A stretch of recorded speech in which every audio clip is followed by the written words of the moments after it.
रूप अलंकार ज्वेलर्स, गढ़देवी चौक, गढ़वा। सोने चांदी के आभूषणों का उत्तम कलेक्शन।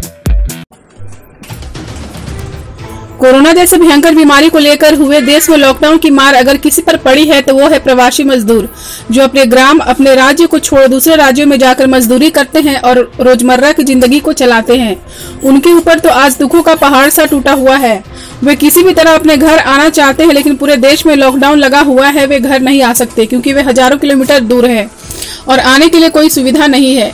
इसी लॉकडाउन में चिनिया प्रखंड के डोल पंचायत के 56 प्रवासी मजदूर अपनी रोजी रोटी की जुगाड़ में अपनी जीविका चलाने गए दूसरे राज्य हरियाणा के जिला झांझर ग्राम झसवाझारली के वंडर सीमेंट प्लांट में लॉकडाउन होने से वहीं फंस गए। सभी लोगों ने बड़ी मुश्किल से 1 महीना का भी ज्यादा वक्त बिता दिया, लेकिन अब सभी मजदूरों पर आफत आ गई।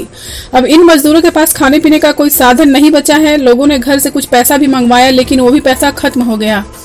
लोगों ने घर आने के लिए अपना ऑनलाइन रजिस्ट्रेशन 4 तारीख को ही करवा लिया, लेकिन 3-4 दिन के बाद भी कोई सूचना या किसी तरह का कोई आश्वासन यहाँ के राज्य सरकार तथा झारखंड सरकार के द्वारा नहीं मिला, जिससे सभी मजदूरों ने काफी नाराजगी से झारखंड सरकार तथा स्वच्छता एवं पेयजल मंत्री सह विधायक मिथिलेश कुमार ठाकुर को आड़े हाथों लिया तथा कहा कि हमारे मंत्री जी जो चुनाव समय वोट के समय बोलते थे कि हम सुख दुख में हर समय आप लोगों के साथ रहेंगे, आज हम मजदूरों पर दुखों का पहाड़ टूटा हुआ है तो हमारे मिथिलेश भैया कहाँ गायब हो गए।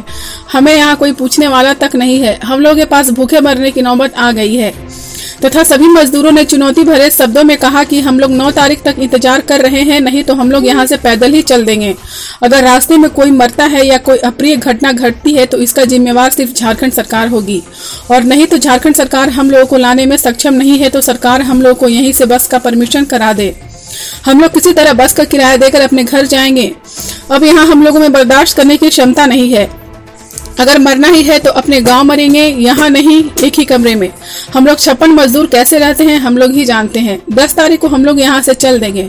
मजदूरों ने अपने व्हाट्सएप नंबर से फोन कर तलाश न्यूज को अपनी समस्या बताई तथा अपनी आवाज को झारखंड सरकार तक पहुँचाने की अपील की तथा अपने क्षेत्र के विधायक मिथिलेश कुमार से हाथ जोड़कर कहा कि हम लोगों की बात को सुना जाए, हम लोग को जल्द अपने घर बुलाया जाए। इसके लिए ठाकुर जी का हम लोग दिल से हमेशा आभार व्यक्त करते रहेंगे। संख्या में है हम सभी ग्राम झसवाझारली वंडर सीमेंट प्लांट में कंस्ट्रक्शन का काम करते हैं और हम अपने आप को बताते हैं कि हम सबका हमदर्द है। अभी कहाँ गई हमारी हमदर्दी, कहाँ गई हमारा सरकार, कहाँ गए हमारा मिथिलेश ठाकुर जी जो हमारे एरिया के हैं, जो कहते हैं कि हम आपका सुख दुख